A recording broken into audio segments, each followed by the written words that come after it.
temprana de sepsis, lo cual es equivalente igual para los pacientes tanto quirúrgicos como no quirúrgicos. Es importante saber los criterios de sepsis actuales si no se manejan. La idea de la charla era, imagino que nuevas actualizaciones, y ustedes que son más nuevos quizás les han dicho un poquitito más de los conceptos actuales de sepsis. Ok, entonces empezamos. Importante saber que los nuevos conceptos actualmente de sepsis son estos tres criterios que están aquí. Si ustedes saben estos tres criterios que tenemos aquí, todo perfecto, charla dada. ¿Okay? Pero lo importante entonces es explicarles a ustedes cómo se han desarrollado esos conceptos y cómo se utilizan esos conceptos. Porque es importante que estos conceptos los tengamos en mente, debido a que, como dice aquí abajo, durante muchos años, y de hecho mucha gente actualmente discrepa de los criterios diagnósticos para decir que el paciente tiene sepsis o siquiera sospecharla. Y eso da paso a que tengamos un retraso muy importante en el abordaje inicial, en el manejo del paciente, debido a que no tenemos claros estos conceptos, en el entendimiento de lo que actualmente se conoce como la biopatología de la sepsis.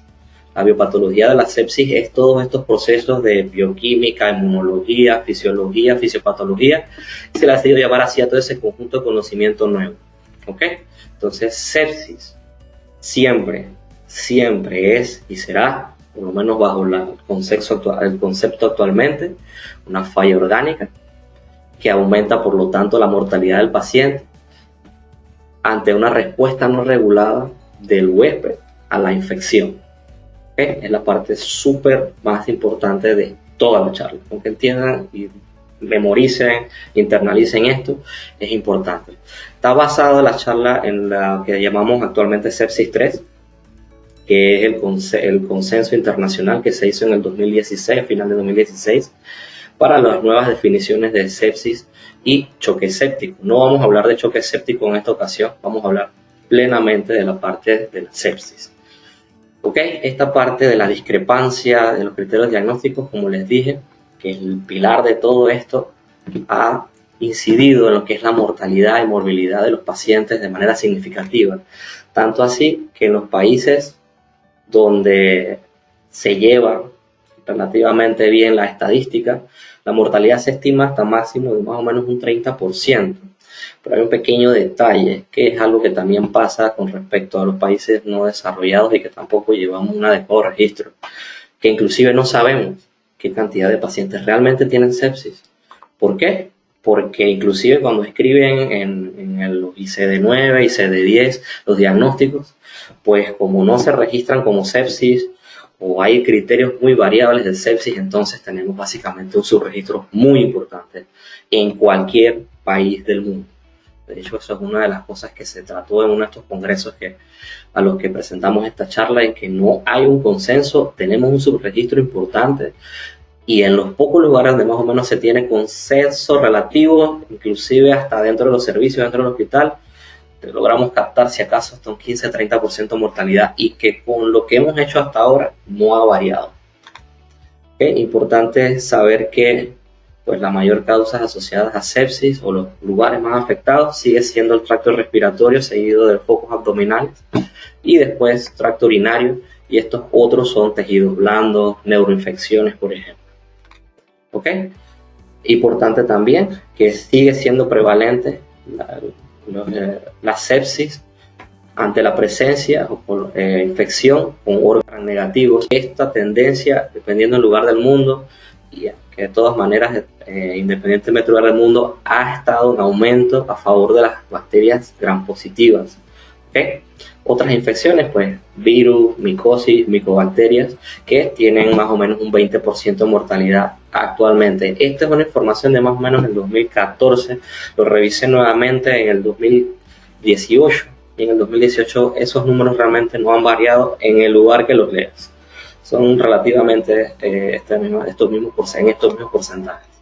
Porque hay un poquito de historia sin hablar todo lo que es una sepsis, más que nada el desarrollo del concepto actual.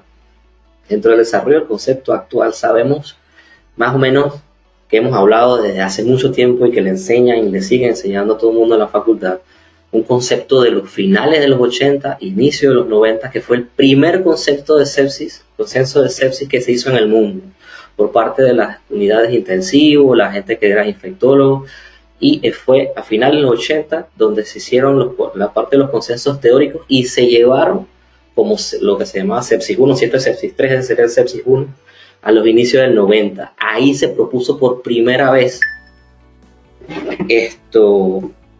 la parte esta del concepto de SIRS, de que si el paciente tiene un foco infeccioso y que el paciente cumple 2 de los criterios de SIRS, pues bueno, el paciente está séptico. ¿Okay?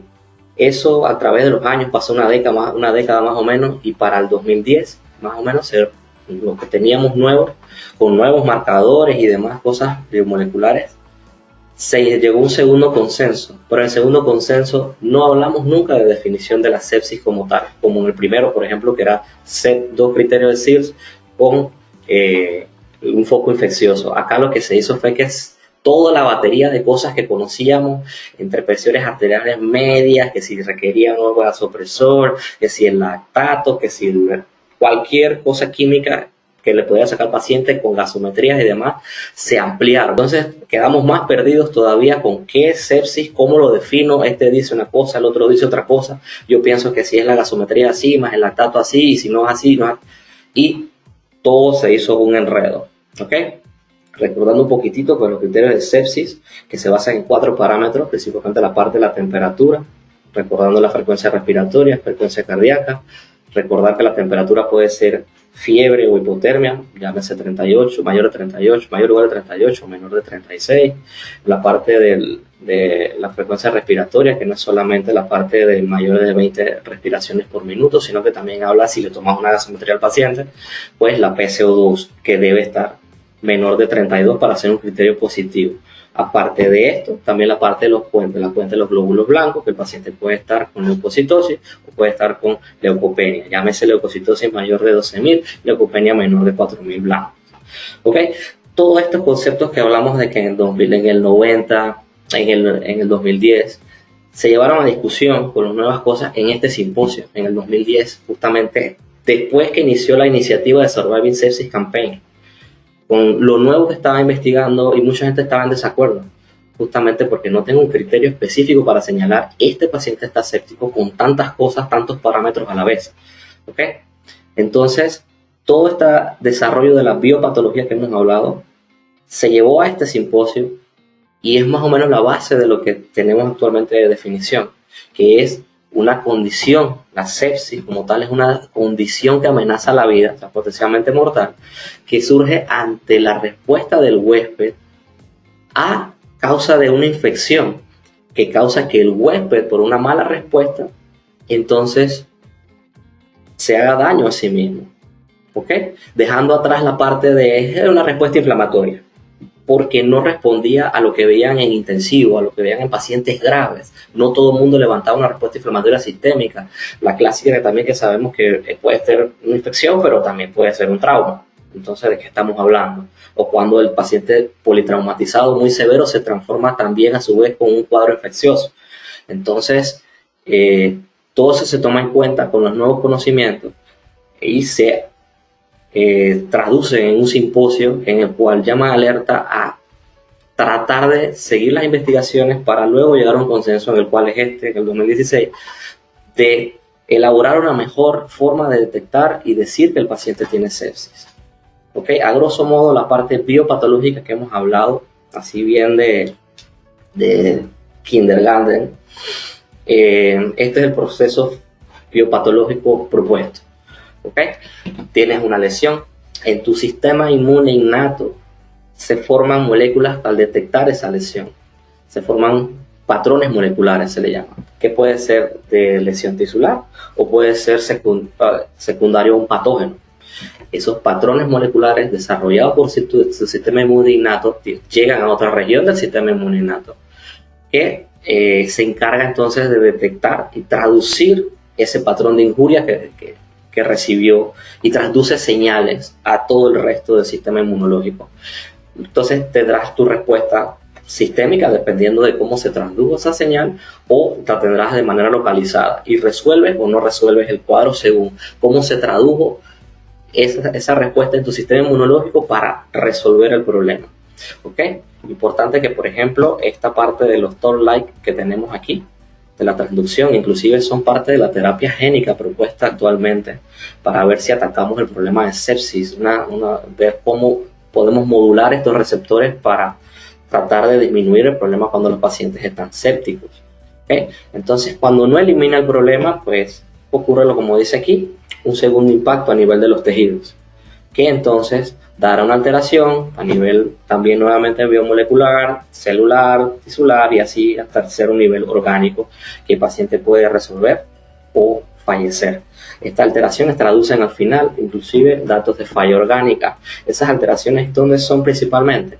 Pues se sigue alterando principalmente, que es el centro de todo y la modulación de todo, desde el mismo sistema inmunológico con diferentes mediadores, se da una alteración, inclusive llega a afectar a nivel central, a nivel del sistema nervioso autónomo, y termina estando también a su vez, porque se da todo a la vez, trastornos a nivel hematológico, tanto así que entonces tienes una alteración de tu metabolismo. Hasta el tracto gastrointestinal se ve envuelto, secundario a toda la otra parte del sistema nervioso autónomo regulando.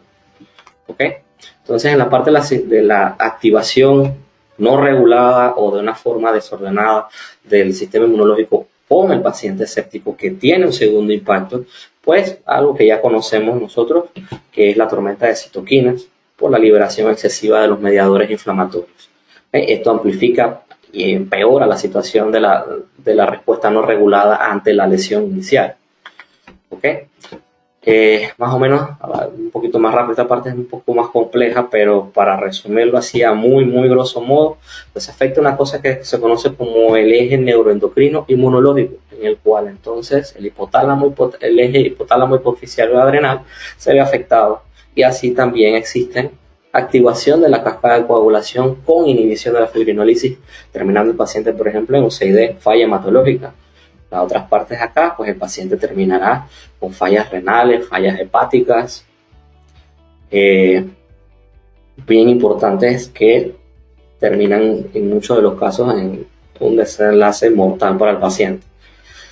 Ok, importante que todos hablamos del CIRS, pero también existe una respuesta contrarregulatoria del CIRS. En inglés CARS, que es una respuesta compensadora antiinflamatoria, pero que cuando pasa esto, que no hay una respuesta regulada y que tienes un efecto proinflamatorio sostenido, la respuesta que debiera ser antirrespuesta inflamatoria sistémica termina dañando tu propio sistema y termina quitándote tus propias defensas.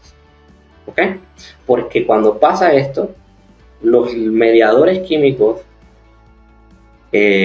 o bioquímicos liberados por el sistema de respuesta compensatoria antiinflamatoria terminan dando entonces una parálisis inmune, una disfunción de neutrófilos, apoptosis temprana de células de defensa y quedas totalmente inmunosuprimido. El paciente en estos casos, este es uno de los casos más particulares que llamó la atención, pues el paciente no levanta respuesta inflamatoria sistémica cuando está en esta fase. Entonces, ¿cómo decir que el paciente está séptico si no tengo CIRS? Y si el paciente no le veo ningún foco séptico evidente, no tiene nada. Entonces, justamente en esta parte es que se dieron cuenta de que estamos incompletos y nos falta información y hay que modificar nuestros conceptos de sepsis. ¿Ok? Entonces, con respecto a los conceptos de sepsis y buscar la respuesta, un grupo se fue por la parte inicialmente, después del simposio Smirnov, de encontremos entonces los biomarcadores que sabemos, que esto es un par, aquí está incluida la procalcitonina, PCR y demás, que nos hable de justamente el problema que tenemos de aumento de la mortalidad del paciente, y que como es una respuesta no regulada, probablemente el paciente tenga falla orgánica. Entonces, busquemos un marcador de sepsis entre los marcadores biomoleculares que tenemos. Se estudiaron varios. El problema es que ninguno tiene suficiente sensibilidad o especificidad por sí solo para detectar, según los múltiples estudios clínicos que se han hecho, para detectar por sí solo sepsis. ¿Okay? ayudan en algunas otras ocasiones, en lugares donde se tienen estas pruebas, para, junto con otras pruebas, decirte que el paciente está séptico, pero tampoco es algo costo efectivo. De todos estos, uno de los que más llamó la atención, pese a que no era tampoco muy sensible con respecto a sepsis, pero que se veía elevado en sepsis, es el lactato, porque por sí solo hemos visto durante el tiempo, por décadas ya, que es un predictor independiente de mortalidad del paciente. ¿Okay? Entonces, una de las aristas de lo que es la sepsis, que es la mortalidad, que respecto o comparado a los anteriores, es superior, mayor sensibilidad y especificidad, principalmente el grado de clearance, el grado de cómo disminuye los niveles plasmáticos a través del tiempo, claro, tomando las medidas adecuadas con el paciente, reanimación, antibióticos y demás. ¿Ok? Importante que hay un criterio, no es específicamente relacionado a la charla, pero sí me gustaría decirlo. Señores, lactato no siempre es hipoxia. El lactato no siempre traduce hipoxia. De hecho, uno de los órganos que más produce lactato es el pulmón. ¿Ok? Pero lo que sí se ha visto y que está más que comprobado actualmente, cómo miramos el lactato, no como solamente, o sea, no es que no haya hipoxia, pero no es que específicamente marca hipoxia. Existen casos en los cuales marca hipoxia, o es un buen medidor de hipoxia, pero es para pacientes específicos. Por ejemplo, pacientes que tienen sangrados, ¿ok? O para pacientes que tienen específicamente un problema pulmonar. Lo más probable es que el lactato elevado ahí sí te esté dando una buena medida de grado de hipoxia del paciente. Pero lo que sí sabemos es que es un buen medidor de estrés metabólico del cuerpo, ¿okay? Y que hay un compromiso, o pudiera haber un compromiso de perfusión tisular. Entonces, para llegar a la parte de los nuevos conceptos, dijimos, no nos parece suficiente con los biomarcadores, porque por sí solo cada uno de ellos no me dice qué es, si el paciente está séptico o no. Se armaron ciertas herramientas clínicas que, al juntarlas junto con los biomarcadores, vimos que de verdad, al unir las dos cosas, herramientas de evaluación clínica junto con algunos que otros biomarcadores, que no necesariamente tienen que ser los que vimos, sino otros más sencillos, como una creatinina, cómo están las plaquetas, etcétera, nos dan un mayor grado de mortalidad, de predicción de mortalidad y de evaluación de que existe una falla orgánica subyacente en el paciente. ¿Ok? Y así llegamos entonces al sepsis 3 en el 2016. Nuevamente, y que fue la diapositiva número 2, estamos hablando de que es un cuadro de una entidad clínica de una disfunción orgánica. Disfunción orgánica es la clave aquí, que es potencialmente mortal, siempre tiene su grado de mortalidad y que, pues como vimos, es causado por una respuesta que no es adecuadamente regulada por tu propio organismo, por el huésped, ante el hallazgo de una infección. Entonces, es disfunción orgánica y mortalidad. Y justamente esto es lo que rompe el paradigma de lo que ya teníamos de sepsis, en lo que todavía mucha gente, bajo el consenso actual, no existiría sepsis leve, moderada ni severa. Es sepsis y siempre, digamos, es severa hasta que me demuestres lo contrario. El paciente es séptico, está séptico y punto. Porque tiene una disfunción orgánica y porque es un cuadro potencialmente mortal. ¿Ok? Entonces, ¿qué nos trajo de nuevo o de bueno la parte del sepsis 3 luego? Que aparte de esto de que podíamos unificar criterios, podíamos operacionalizar, o sea, agarrar una tablita y decir, tiene esto, esto y esto, está séptico, un cuadro infeccioso, el paciente está séptico, ¿ok? De manera fácil, no es lo que yo digo, lo que tú crees, lo que el otro leyó, la sumatoria de lo que me dio la gana de esto con lo que me dio la gana de otro, no. Todos tratemos de hablar el mismo idioma.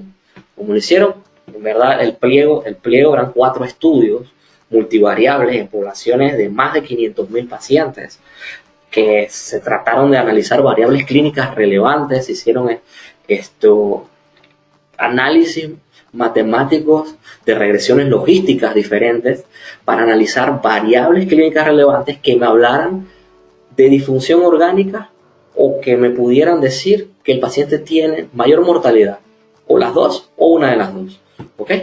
Y de hecho nos habla de que ya tenemos de hecho disponibles herramientas clínicas, que es lo que vamos a ver, que nos hablan de ambas cosas. Ya están disponibles desde el finales de los 80 al inicio de los 90, ¿ok? Con otra herramienta también validada clínicamente a través de las décadas, y también una herramienta cuya construcción fue de variables clínicas y de laboratorio, fue hecha en base a regresiones logísticas matemáticas, ¿ok? Para entonces yo poder, con todas estas cosas, evaluar al paciente, esté escéptico o que tenga riesgo de sepsis. ¿Por qué riesgo de sepsis? Porque todo foco infeccioso puede llegar a desarrollar al paciente una sepsis y yo no verlo, porque no siempre clínicamente es evidente, ¿ok? Entonces, relativamente grande la tabla, pueden bajar en cualquier calculadora, ¿ok? Pero el diagnóstico actual de sepsis es un paciente cuya escala de SOFA o evaluación secuencial de falla orgánica relacionada a sepsis, de hecho, que como estaba diciendo, es una de las herramientas, ya tiene décadas probadas en intensivo y fuera de intensivo, que nos habla de la mortalidad del paciente, que nos habla de que el paciente tiene falla orgánica, ¿ok? Entonces, ¿cuándo decimos que el paciente tiene sepsis? Cuando se ubica en esta parte de la tabla. Cualquier valor que tengas, que sea positivo, para que te dé 2 puntos, ¿ok? Puedes tener falla respiratoria, falla hemática, falla hepática, la falla hemodinámica, la falla hematológica, una cuestión de la coagulación renal, o inclusive la parte del nivel central, ¿ok? SOFA de 2 es equivalente a un paciente séptico y es tu operacionalización del diagnóstico de sepsis. Todo paciente con SOFA de 2 está séptico. De hecho, eso traduce una mortalidad de por lo menos el 10%, que es inclusive mayor a cuando un paciente tiene estos cambios electrocardiográficos y demás. Cuando el paciente está infartado, tiene 8% de probabilidad de mortalidad. Si el paciente tiene esos cambios electrocardiográficos con elevaciones del ST, por ejemplo, ¿okay? Hasta un 8% de mortalidad del paciente. Esto traduce un 10% con un SOFA de 2. Y cuando los pacientes tienen inclusive shock séptico, desgraciadamente en esta charla no nos va a dar tiempo, porque si no se alargaría demasiado, la mortalidad de esos pacientes sube hasta un 40%. Es algo relevante.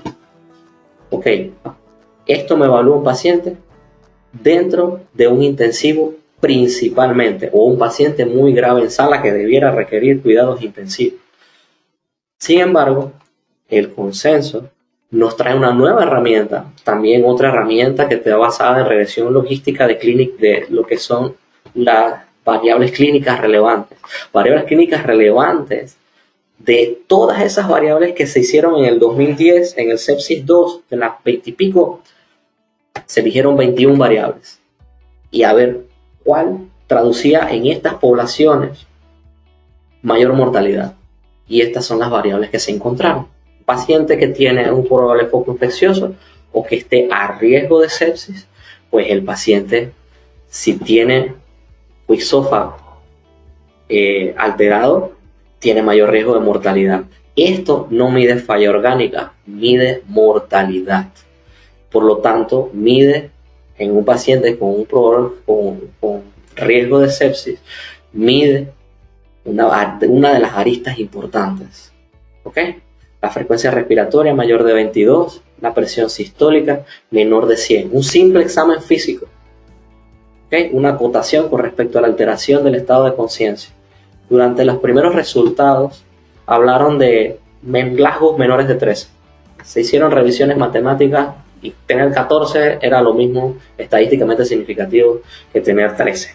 Así que cualquier Glasgow menos de 15 es positivo para una puntuación de SOFA. Es puntuación de 0 o 1. ¿Lo tiene o no lo tiene? O sea que máximo 3 puntos. Cuando el paciente tiene 2 puntos, resulta que su mortalidad aumenta. ¿Ok? se hizo su área bajo la curva y se vio que era significativa, muy importante, bastante alta la significatividad del hallazgo, dándole una validez clínica predictiva. Entonces, puedes tener hasta 3 veces mayor mortalidad, e inclusive en algunas series, cuando ya tenían SOFAs, por ejemplo, quick SOFAs, por ejemplo, de 3, hasta 14 veces aumentada la mortalidad. ¿Ok? Entonces, tu diagnóstico es SOFA de 2. ¿Cómo evalúas a un paciente que tiene riesgo de sepsis sin tener que gastar recursos inicialmente?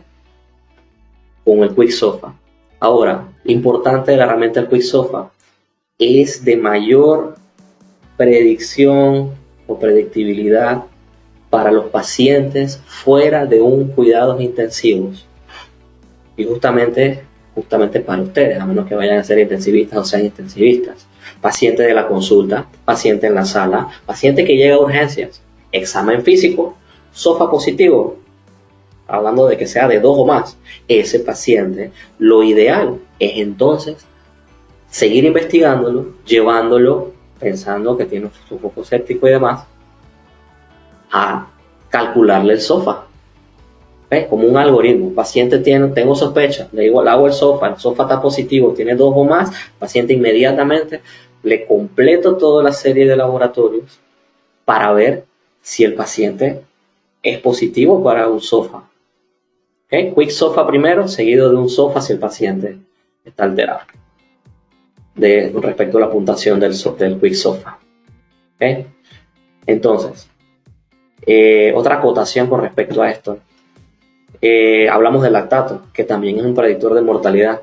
Dentro del estudio se vio que si tú medías el lactato, le daba mayor predictibilidad a tu medición, o sea, apoyaba aún más tu medición y riesgo de mortalidad, le daba un mayor porcentaje de predictibilidad de mortalidad si el paciente tenía un quick SOFA de 1. O sea, que todo paciente con quick SOFA de 1, si tienes la disponibilidad de la prueba, si lo puedes hacer buscando el foco séptico y el lactato está alterado, lactatos mayores o iguales a 2, el paciente tiene mayor mortalidad. ¿Ok? Aquí lo vemos. El lactato mayor de 2, el paciente con mayor o igual a 2, que de salida ya, de hecho en cualquier otro caso, pacientes mayores con lactato de 2 que no mejoran, tiene mayor mortalidad. Y esa mortalidad no es despreciable, es de hasta un 30%. ¿Ok? La parte del lactato sérico, como le dije, es mayor relevante cuando es mayor de 2. No es medirlo por medirlo y lo tomaste, bueno, tiene 1, ok, perfecto. Si el paciente tiene 2 con un quick SOFA de 1, inmediatamente ese paciente tiene mayor mortalidad e idealmente debieras terminar de investigarlo haciendo todos los parámetros, investigándole todos los parámetros del SOFA para ver si tiene la falla orgánica asociada. ¿Ok? Quick SOFA de 1 con un lactato mayor de 2, si se lo hiciste, ese paciente idealmente le mides el SOFA para ver si tiene falla orgánica, ese paciente está séptico. ¿Okay? Quick SOFA de 2, el paciente idealmente lo evalúas todo el SOFA para ver si tiene criterios de sepsis, o sea, SOFA de 2. Pero nuevamente, otra vez, el Quick SOFA no es diagnóstico de sepsis, me dice de quién yo debo sospechar. Aunque en el estudio era muy equiparable lo que salía en el Quick SOFA con el SOFA, pero no hay suficientes estudios y el consenso no habla de que esto sea diagnóstico de SOFA. Es una advertencia para hacerle el SOFA completo, ¿okay? A partir de un Quick SOFA alterado. Es una advertencia, no es un diagnóstico. ¿Okay? Que ese paciente tiene mayor riesgo de sepsis porque tiene mayor riesgo de mortalidad, de por lo menos 3 veces. ¿Okay? Estamos terminando. Aquí más o menos la parte de una de las gráficas que se presentaron en el consenso, en el cual ¿ves? Al aumentar, al agregarle el lactato, le aumentaba la especificidad a la prueba e inclusive veías en los deciles cómo aumentaba la parte de la probabilidad.